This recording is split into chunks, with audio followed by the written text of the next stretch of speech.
I know I'm going to be contradicting myself by saying this, but why is Sabonis even in MVP talks? I know that that sounds bad, and I'm someone who has been talking all season about how Sabonis and De'Aaron Fox should be in more MVP conversations, but after watching this Kendrick Perkins video where he got literally laughed at by his co-host for saying that Sabonis should be in the MVP conversation, I kind of changed my perspective on it. But first, let me show you the video I'm talking about because it's actually kind of crazy. If we want to make a case, why are we not saying anything about Sabonis? Sabonis right now, hold on, listen, hold on. If we're going based on numbers, Sabonis is leading the NBA in triple doubles. Hold on.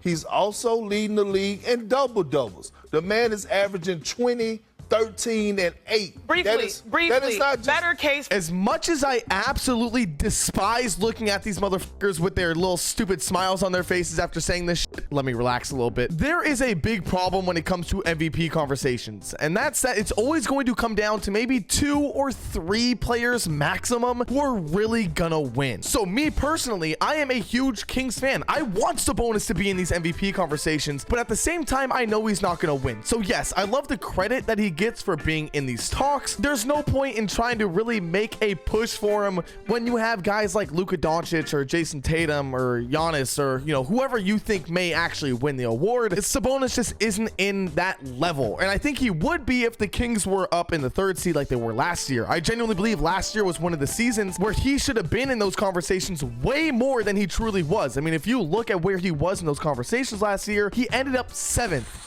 in the MVP race. And to me, he was better than Donovan Mitchell, SGA. Then things get a little rocky. You could maybe say he was better than Jason Tatum, but I don't know about that one. I don't want to go too extreme. But at the same time, what truly defines an MVP in today's game? I feel like there's the 2 sides of the spectrum. There's one side where it's, you know, the highest performing player, the player that puts up the best numbers. He always is making shots. He's passing the ball. He gets to triple doubles, whatever it is. And then there's the other side where you go, well, if the Celtics didn't have X player, does that still make them as good of a team as they are now, right? Meaning the most valuable. Me personally, I've always been on the side of if the team is good and it's mainly because of this player, he deserves the most valuable player award. So like last year when SGA was in the MVP conversations, I wasn't a fan. I was actually very critical about that because they were the 10th seed. They were a bottom tier play-in team and he was in MVP conversations. What are you valuable to? You're not valuable to anything. You're valuable to the play-in success. With that being said though, things have obviously changed this year. I'm not mad at SGA being in MVP conversations because he's putting up historical numbers and at the same time, his team is good. And if you take SGA away from this OKC Thunder team, are they still this good? No,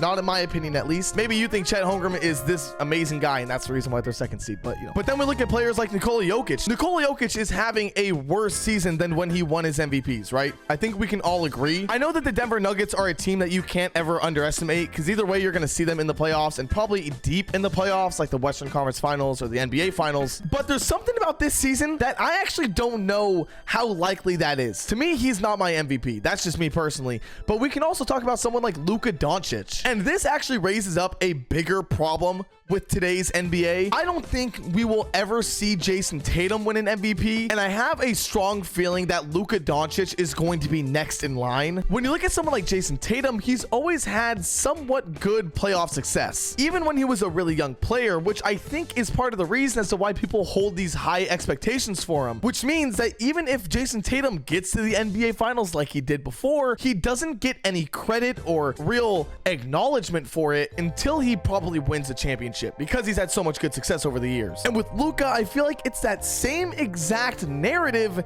except during regular season and his own personal statistics, if that makes any sense whatsoever. I'm trying my best here. Luka is someone who has always been putting up historical numbers, even in his rookie year. Historical numbers. His stat lines are crazy. The 50, 60, 70 point games, but he's yet to win an MVP and he's still really young. And if he hasn't won an MVP now, what will it take? Does his team have to be the #1 seed in the West for him to win any sort of award? Because if that's the case, I don't know if we will ever see him win an MVP. I don't think so. In the playoffs, yeah, he can go off and go for the Western Conference Finals, but I just don't know. I don't know. Giannis and the Bucks are looking good. I could see them ending the season as the 1 seed if they just really lock in. I also feel bad for Damian Lillard. We saw something about him not really having any life out in Milwaukee. Like he just sits at home, watches boxing, and then goes and plays video games or whatever. Honestly, really sad. But all that aside, the main premise of this video is me saying that there's only really going going to ever be 3 or maybe even 2 or maybe even 1 player who is actually considered to win MVP. So when we talk about someone like Sabonis, I love it. Don't get me wrong. I love hearing the Sacramento representation. I think he should be in these conversations, but at the same time, it's like he's not gonna win. He's not gonna win the award. So why do we push so much for him to be in these conversations? I feel like all Sacramento Kings fans, including myself, like I said before in the intro, have just been asking for him to be talked about in any way when it comes to the MVP race. There's no point.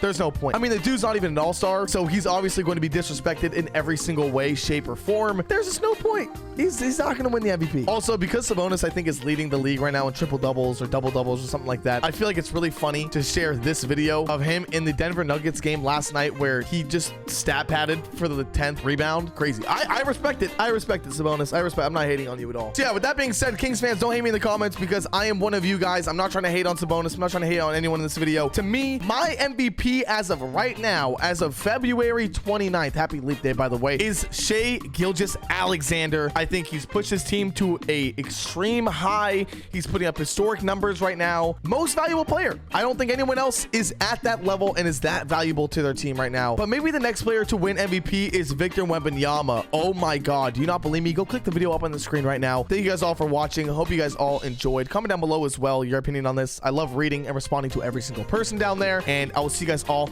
in the next one. Later.